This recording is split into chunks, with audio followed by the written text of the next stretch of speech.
You and I, we share African ancestry. Yeah. Yeah. I was shocked. Yeah, I'm 1.6%. Oh, really? Yeah. See, I have more. I have more credential than you in that department. You're 2%, right? Yeah, I know. And it's funny because you sort of have the story in your family, kind of like where you came from, and everything made sense. And I always knew I was 25%, Italian, and I knew that my family came from Sicily. In fact, the Ranellas that came from Sicily all seem to become kind of established in the produce world.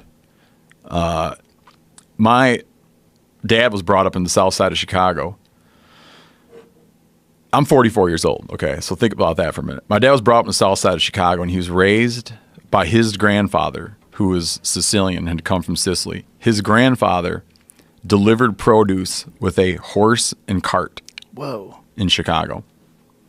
So to have lived through that, like to be brought up in a house where a guy like leaves in the morning in a horse and cart to deliver produce, and then to be alive, like to fight in World War II, to be through the atomic era, the advent of the internet, right? But I always knew that we had Sicilians. When I did the genetic test, at some point in time, one of those Sicilians must have shot southward and crossed the Mediterranean and like had a hookup down there or something. Well, that was the history of Sicily in the first place. Yeah. Sicily, just being Sicilian in the first place, there were so many people that were impregnated by the Moors and by various people of West Africa and North Africa. Yeah. I should have probably like always assumed, but I hadn't thought about it.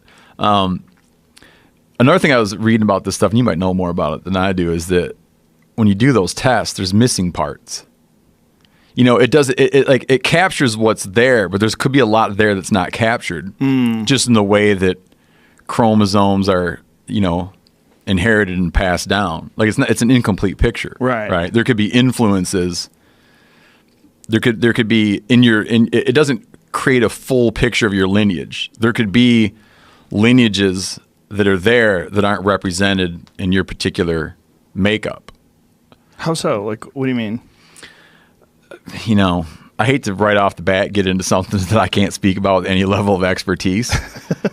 I was just reading a piece, and the piece I was reading had to do, it was kind of a dissection of like what happened with Elizabeth Warren, what she claimed. We've been going off about that on the podcast, and I'm like 100 times more African than she is Native American. Yeah, well, that's what I found. I'm 10 times more or whatever. But it was a piece about it was a piece in the Times explaining like how to make sense of, now that everyone's doing these tests, like how to think about and make sense of these tests.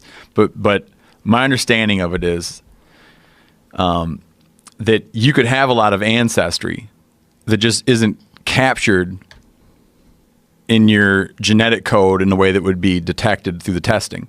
Meaning there could be ancestors that because you're inheriting you're inheriting chromosomes from each parent.